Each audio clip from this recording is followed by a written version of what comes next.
Hi everyone, నా పేరు వెంకటనారాయణ.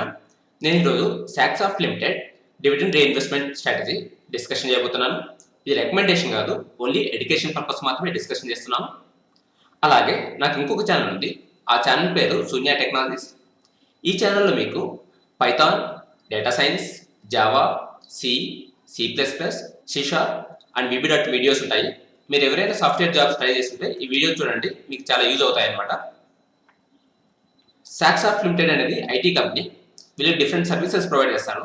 అవి ఏమిటంటే software product engineering, support services, testing and QA, extended software facility, advisory and consulting, training. Okay, ఇప్పుడు మనము డివిడెండ్ రీఇన్వెస్ట్మెంట్ స్ట్రాటజీ డిస్కషన్ చేయబోతున్నాం. Dividend reinvestment strategy అంటే మనం ఏదైనా ఒక కంపెనీలో ఇన్వెస్ట్ చేసిన తర్వాత ఆ కంపెనీ వాళ్ళు డివిడెండ్ ఇస్తారన్నమాట ప్రతి సంవత్సరం. ఆ వచ్చిన డివిడెండ్ మనం వేరే దానిలకు ఖర్చు పెట్టుకోకుండా మళ్ళీ ఇదే కంపెనీలో ఇన్వెస్ట్ చేస్తూ పోతే మనకి ఎంత వస్తుంది అనేది డిస్కషన్ చేస్తున్నాము. సో దానికోసం నేను ఇక్కడ ఎక్సెల్ షీట్ ఓపెన్ చేసినాను. ఈ ఎక్సెల్ షీట్లో మనకి ఇక్కడ ఇయర్ ఉంది, dividend amount, investment, price, number of shares, bonus, dividend amount, dividend shares. మనం ఇప్పుడు 10 years అనలైజ్ చేయబోతున్నాము. అది ఎప్పుడంటే 2010 నుండి 2021 వరకు. సో ఇక్కడ మనకు డివిడెండ్ అమౌంట్ ఉంది.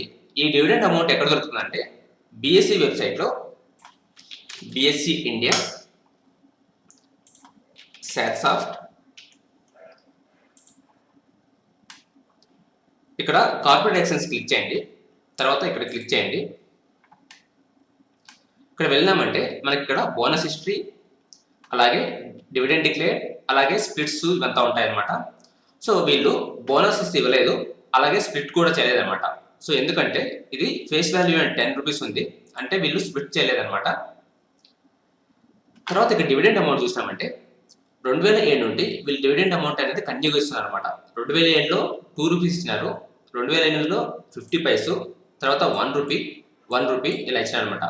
సో 2010 నుండి 1 రూపీ, 1 రూపీ, 1 రూపీ, ఇట్లా 3 years 1 రూపీ ఇచ్చినారు. తర్వాత 13కి వెళ్తే 2 రూపీస్, ఇట్లా పెంచుతూ పెట్టిన అనమాట. సో మనం ఇప్పుడు ఇది అనలైజ్ చేయబోతున్నాము. ఒక 2010లో మనము 1 లక్ష రూపాయలు ఇన్వెస్ట్ చేసింటే, సో ఇప్పుడు సాక్సాఫ్ట్ ఎంత రిటర్న్స్ ఇచ్చింటుంది అనేది డిస్కషన్ చేస్తున్నాం అనమాట. సో 2010లో 1 lakh ఇన్వెస్ట్ చేసినాము. 1 lakh ఇన్వెస్ట్ చేస్తే అప్పుడు ప్రైస్ అనేది 63 రూపీస్ ఉందన్నమాట. సో ఈ ప్రైస్ నాకు ఎక్కడి నుండి వచ్చిందంటే నేను యాన్యువల్ రిపోర్ట్స్ నుండి తీసుకున్నాను. సో యాన్యువల్ రిపోర్ట్లో ఇక్కడ మనకు 1 year ప్రైస్ ఉన్నాయన్నమాట. అంటే 2009 నుండి 2010 మార్చి అన్నమాట. ఇక్కడ జనవరి 2010లో హై ప్రైస్ వచ్చి 76 రూపీస్ ఉంది, లో వచ్చి 50 రూపీస్ ఉంది అనమాట. నేను దీని యావరేజ్ ప్రైస్ తీసుకొని అది ఇక్కడ మెన్షన్ చేసిన అనమాట. అదెంత అంటే 63 రూపీస్. సో 2010లో 1 lakh ఇన్వెస్ట్ చేస్తే అప్పుడు దాని ప్రైస్ 63 రూపీస్. మనకి ఎన్ని షేర్స్ వచ్చింటాయంటే 1587 షేర్స్ వచ్చింటాయి అనమాట. సో 2010లో వీళ్ళు ₹1 డివిడెండ్ ఇచ్చినారు. 1587 into 1 రూపీ వేసుకుంటే మనకు డివిడెండ్ అమౌంట్ 1587 రూపీస్ వచ్చిందనమాట. సో నెక్స్ట్ ఇయర్ జనవరిలో ఈ 1587 రూపీస్కు మళ్ళీ షేర్స్ కొంటాం అనమాట. సో అప్పుడు 2011 జనవరిలో దాని ప్రైస్ వచ్చి 48 రూపీస్ ఉంది. ఇక్కడ 48 రూపీస్తో మనకు 1587కు ఎన్ని షేర్స్ వస్తుంటే 33 షేర్స్ వచ్చాయన్నమాట. ఈ 33 షేర్స్ను మనం ప్రీవియస్ షేర్స్ యాడ్ చేస్తే మనకు టోటల్గా నెక్స్ట్ ఇయర్ ఎన్ని షేర్స్ ఉన్నాయంటే 1620 షేర్స్ ఉన్నాయన్నమాట. 2011లో మళ్ళీ 1 రూపీ డివిడెండ్ ఇచ్చినారు. ఓకే, 1620 into 1 రూపీ వేస్తే డివిడెండ్ అమౌంట్ 1620 అనమాట. ఈ 1620కి నెక్స్ట్ ఇయర్ జనవరిలో మళ్ళీ షేర్స్ కొంటాం అనమాట. అప్పుడు నెక్స్ట్ ఇయర్ జనవరిలో ప్రైస్ ఎంత ఉందంటే 44 రూపీస్ అనమాట. ఓకే, సో మనకి ఎన్ని షేర్స్ వచ్చినాయంటే 37 షేర్స్ వచ్చినాయి. తర్వాత ఈ 37 దీనికి యాడ్ చేసినామంటే 1657 అవుతుంది అనమాట. సో 1657 2012లో 1 రూపీ డివిడెండ్ ఇచ్చారు. 1 into 1657 మనకు డివిడెండ్ అమౌంట్ ఎంత వచ్చిందంటే 1657 రూపీస్ వచ్చిందనమాట. ఈ అమౌంట్కు మళ్ళీ నెక్స్ట్ ఇయర్లో మనము షేర్స్ కొంటాము. అప్పుడు ప్రైస్ ఎంత ఉందంటే 46. ఓకే, మనకు 1657 రూపీస్కు 46 రూపీస్తో ఎన్ని షేర్స్ వచ్చినాయంటే 36 వచ్చినాయి అనమాట. ఓకే, 36 + 1657 చేస్తే 1693 అనమాట. తర్వాత సో 2012లో వీళ్ళు 1 rupee into 2 rupees dividend increase చేశారనమాట. అంటే ఇక్కడ 100% డివిడెండ్ పెంచారనమాట. ఇది positive sign. Okay, 2 rupees into 1693 shares చేసినామనుకో మనకు డివిడెండ్ అమౌంట్ ఎంత వచ్చిందంటే 3386 అనమాట. ఈ అమౌంట్కు నెక్స్ట్ ఇయర్ జనవరిలో 79 ప్రైస్తో మనకు 43 షేర్స్ వచ్చినాయి అనమాట. ఈ 43 ప్లస్ 1693 వేస్తే మనకు 1736 షేర్స్ వస్తాయి అన్నమాట నెక్స్ట్ ఇయర్లో. తర్వాత 2014లో వస్తే వీళ్ళు 2 రూపీస్ నుంచి 2.5 రూపీస్కు డివిడెండ్ ఇంక్రీజ్ చేశారనమాట. సో అప్పుడు 1736 షేర్స్ ఇంటూ 2.5 వేస్తే మనకు డివిడెండ్ అమౌంట్ 4340 రూపీస్ అనమాట. ఈ అమౌంట్కు నెక్స్ట్ ఇయర్లో మనం మళ్ళీ షేర్స్ కొంటే అప్పుడు ప్రైస్ వచ్చి 182 ఉంది. సో మనకు షేర్స్ ఎంత వచ్చిందంటే 24 వచ్చిందనమాట. సో ఇక్కడ ప్రైస్ అనేది 79 రూపీస్ నుండి 182 రూపీస్ పెరిగింది అనమాట. ఇక్కడ ఎక్కువ పెరిగింది. సో మనకు వచ్చిన షేర్స్ 24 ప్లస్ 1736 వేస్తే ఇక్కడ నెంబర్ ఆఫ్ షేర్స్ వచ్చి 1760 అనమాట. అది ఎప్పుడంటే 2015. సో ఇక్కడ 2015 డివిడెండ్ 2.5 ఇంటూ 1760 వేసినామంటే మనకు 4400 వచ్చింది. ఈ అమౌంట్కు మళ్ళీ నెక్స్ట్ ఇయర్ ప్రైస్తో షేర్స్ కొంటే అప్పుడు 12 వచ్చినాయి అనమాట. అప్పుడు దాని ప్రైస్ ఎంత అంటే 373 రూపీస్ అనమాట. సో 12 ప్లస్ 1760 చేస్తే 1772 వచ్చింది.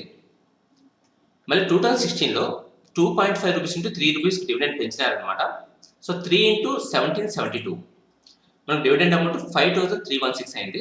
ఈ అమౌంట్కు నెక్స్ట్ ఇయర్ ప్రైస్తో మళ్ళీ షేర్స్ కొంటాం అనమాట. నెక్స్ట్ ఇయర్ ప్రైస్ ఎంత ఉందంటే 308 ఉంది. ఈ అమౌంట్ షేర్స్ కొంటే మనకు 17 వచ్చినాయి అనమాట. 17 ప్లస్ 1772 టోటల్గా మన దగ్గర 1789 షేర్స్ ఉన్నాయి. దీనికి మళ్ళీ నెక్స్ట్ ఇయర్ వెళ్ళి 3 రూపీస్ ఇస్తున్నారు. 3 ఇంటూ 1789 మనకి ఇక్కడ డివిడెండ్ అమౌంట్ 5367 రూపీస్ వచ్చింది. సో ఈ అమౌంట్కు 246 రూపీస్తో మనకు 22 షేర్స్ వచ్చినాయి అనమాట. సో 22 ప్లస్ 1789 1811 అయింది అనమాట. మళ్ళీ 2018లో వీళ్ళు 3 రూపీస్ నుండి 4.5 రూపీస్కు డివిడెండ్ పెంచినారనమాట. ఇక్కడ 50% పెంచినారనమాట. సో 4.5 ఇంటూ 1811 వేస్తే మనకు డివిడెండ్ అమౌంట్ 8150 అనమాట. ఈ అమౌంట్కు 283 రూపీస్ లెక్కన మనకు షేర్స్ ఎన్ని వచ్చినాయంటే 29 అనమాట. 29 ప్లస్ 1811 వేస్తే మనకు 1840 షేర్స్ అని అనమాట. మళ్ళీ 2019లో 5 రూపీస్ డివిడెండ్ ఇచ్చిన అనమాట. 5 ఇంటూ 1840 షేర్స్ చేసినప్పుడు 9200 డివిడెండ్ అమౌంట్ అనమాట. ఈ అమౌంట్కు మన నెక్స్ట్ ఇయర్ ప్రైస్తో బై చేస్తే నెక్స్ట్ ఇయర్లో 227 రూపీస్ ఉంది. సో మనకి ఎన్ని షేర్స్ వచ్చినాయంటే 41 షేర్స్ వచ్చినాయి అనమాట ఈ అమౌంట్కు. సో 41 ప్లస్ 1840 ఇది చేసినామంటే 1881 షేర్స్ ఉన్నాయన్నమాట. మళ్ళీ 2020లో వీళ్ళు 5 రూపీస్ డివిడెండ్ ఇచ్చారనమాట. సో 5 ఇంటూ 1881 వేసినామంటే డివిడెండ్ అమౌంట్ 9405. ఈ అమౌంట్కు నెక్స్ట్ ఇయర్ ప్రైస్ అనమాట. ఇది ఎంత అంటే 355తో మనకు 26 షేర్స్ వచ్చినాయి అనమాట. 26 ప్లస్ 1881 చేసినామంటే 1907 షేర్స్ వచ్చినాయన్నమాట 2021కు. సో మళ్ళీ 2021లో 2.5 రూపీస్ ఇస్తారు. ఇంకా 21 అనేది కంప్లీట్ కాలేదు.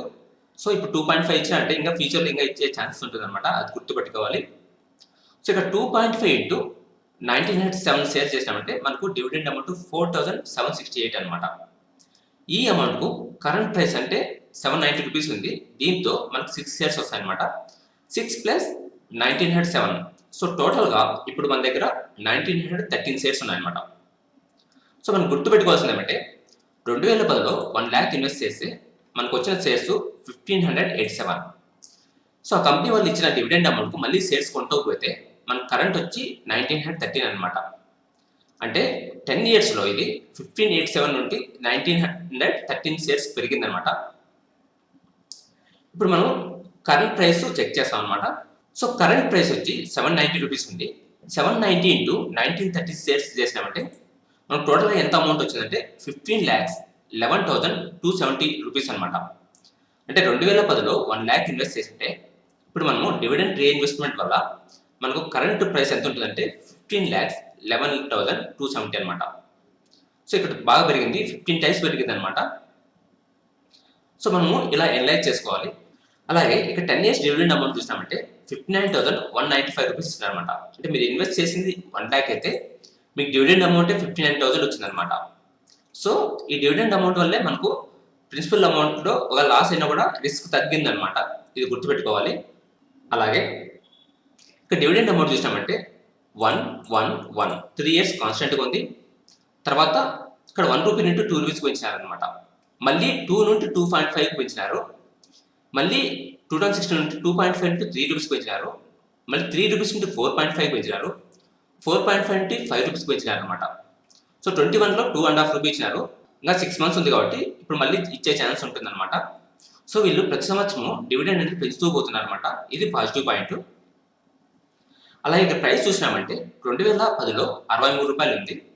2022 వచ్చేందుకు రూ. 790 అనమాట. అంటే రూ. 63 నుండి రూ. 790 పెరిగింది అనమాట. ఇక్కడ చాలా బాగా పెరిగింది అనమాట. సో ఇప్పుడు వీళ్ళు డివిడెండ్స్ అలాగే ప్రైస్ ఎందుకు ఇలా చేంజ్ అవుతూ వచ్చింది అనేది మనము ఇంకా కొన్ని డీటెయిల్స్ చెక్ చేస్తాము. సో దానికోసం నేను ఇక్కడ రేస్టార్.in ఓపెన్ చేసినాను. ఈ వెబ్సైట్లో ఇక్కడ మనకు 10 ఇయర్ ప్రైసెస్ ఉన్నాయి. సో 10 ఇయర్ ప్రైస్ 10 ఇయర్స్ అప్పుడు దీని ప్రైస్ వచ్చి రూ. 64 అయితే, సో కరెంట్ ప్రైస్ రూ. 790 ఉందన్నమాట. ఇక ప్రైస్ చూసినామంటే 2010లో రూ. 64 అయితే 2014లో కూడా రూ. 49 అంట. అంటే 4 ఇయర్స్లో ఇది రూ. 69 నుండి సో ఎంత తగ్గిందంటే రూ. 45 తగ్గిందనమాట. సో ఇప్పుడు రిజల్ట్స్ చూస్తాం ఈ 4 ఇయర్స్కు. కిందికి వెళ్ళినామంటే ఇక్కడ మనం 2012 నుండి మనకు యాన్యువల్ రిజల్ట్స్ ఉన్నాయి. సో ప్రాఫిట్స్ చూసినామంటే 2012, 13, 14 ఇక్కడ 7 crores, 10.9 crores, 15 crores. ఇక్కడ 3 ఇయర్స్ అనేది ప్రాఫిట్స్ అనేది పెరుగుతూ వచ్చిందనమాట. అది ఎంత పెరిగిందంటే ఇక్కడ 55%, 37%. ఇక్కడ ప్రాఫిట్స్ అనేది బాగా పెరుగుతూ వచ్చినాయి. అలాగే ఇక్కడ డివిడెండ్ చూసినామంటే ఓకే 1 తర్వాత 13, 14 చూస్తే రూ. 2, 2.5. ఇక్కడ డివిడెండ్ అనేది పెరిగిందనమాట. సో డివిడెండ్ పెరుగుతుంది. అలాగే ఇక్కడ ప్రాఫిట్స్ అనేది పెరిగినాయి, కానీ దీని ప్రైస్ అనేది పెరగలేదన్నమాట, కాన్స్టెంట్గా ఉందన్నమాట. అంటే 2010 నుండి 2014 వరకు ఇక్కడ మనం బై చేసిండొచ్చు అనమాట. ఎందుకంటే డివిడెండ్ పెంచుతూ పోయినారు, అలాగే ప్రాఫిట్స్ అనేది బాగా వచ్చినాయి అనమాట. తర్వాత 2014 నుండి ఇక్కడ రూ. 45 నుండి ఇక్కడ రూ. 135 పెరిగింది అనమాట. అంటే 14, 15. సో ఇక్కడ చూసినామంటే 2014లో 14.9 crores అయితే 2015లో 16.7 అనమాట. ఇక్కడ పెరిగింది, అది 11.7% అనమాట. అలాగే March 15 to 16 చూస్తే ఇక్కడ 16.7 నుండి 18.4 అనమాట. ఇక్కడ అంత ఎక్కువ పెరగలేదు, కానీ ప్రైస్ చూస్తే ఇది రూ. 72 నుండి రూ. 130 పెరిగింది అనమాట. ఎందుకంటే ఇంతకుముందు రిజల్ట్స్ బాగుతున్నాయి, దానివల్ల ఇక్కడ ప్రైస్ కూడా పెరిగింది అనమాట. సో ఇక్కడ ఒకటి గుర్తుపెట్టుకోవాలి, అదేమిటంటే 2015లో దీని ప్రైస్ రూ. 140 ఉంది. సడన్గా రూ. 140 నుండి ఇది దగ్గర దగ్గర రూ. 450 పెరిగింది అనమాట. ఓకే, మళ్ళీ 450 నుండి సడన్గా ఇది రూ. 177 తగ్గిందనమాట. అంటే రూ. 140 నుండి ఇక్కడ రూ. 450 పెరిగి మళ్ళీ అది 177 వచ్చిందనమాట. సో ఈ టైంలో ఈ కంపెనీకి ఏదో జరిగిందనమాట. అంటే ప్రైస్ ఎక్కువ పెరిగేసి మళ్ళీ వెంటనే సడన్గా పడిపోయింది అనమాట. సో ఇలాంటి టైంలో కానీ మనం కొన్నామంటే అప్పుడు మనకు చాలా ప్రాబ్లమ్స్ ఫేస్ అయ్యే ఛాన్సెస్ ఉంటుంది అనమాట. సో ఇక్కడ విత్ ఇన్ 6 monthsలో ఇది రూ. 130 నుండి 450 పెరిగి మళ్ళీ సడన్గా 170 వచ్చిందనమాట. సో ఇలాంటివి మనం జాగ్రత్తగా అనలైజ్ చేసుకోవాలి, ఎందుకు ఇక్కడ ఇంత సడన్గా పెరిగి మళ్ళీ సడన్గా తగ్గింది అనేది. సో అప్పుడే మనం ఎలాంటి స్టాక్స్లో అయినా లాంగ్ టర్మ్ ఇన్వెస్ట్ చేయగలం అనమాట. సో ఇది చాలా డేంజర్ పొజిషన్ అనమాట ఈ లొకేషన్. సో ఇక్కడ మనం అనలైజ్ చేసుకోవాలన్నమాట ఇది. తర్వాత 2016 నుండి ఇక్కడ రూ. 188 ఉంటే 2020కి చూసినామంటే 130 అనమాట.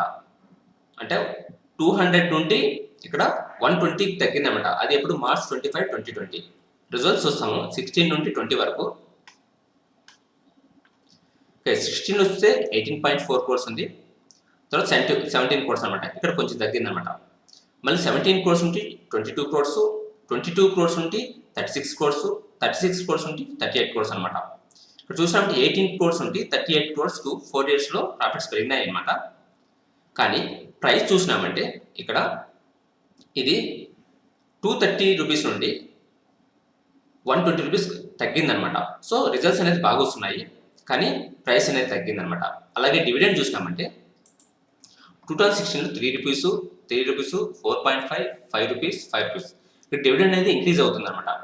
సో డివిడెండ్ ఇంక్రీజ్ అవుతుంది, అలాగే ఇక్కడ రిజల్ట్స్ అనేది బాగా వస్తున్నాయి, కానీ ప్రైస్ అనేది డిక్రీజ్ అయిందనమాట. సో ఈ లొకేషన్లో మనం ఇది కొనడానికి బాగా ఛాన్సెస్ ఎక్కువ ఉన్నాయన్నమాట.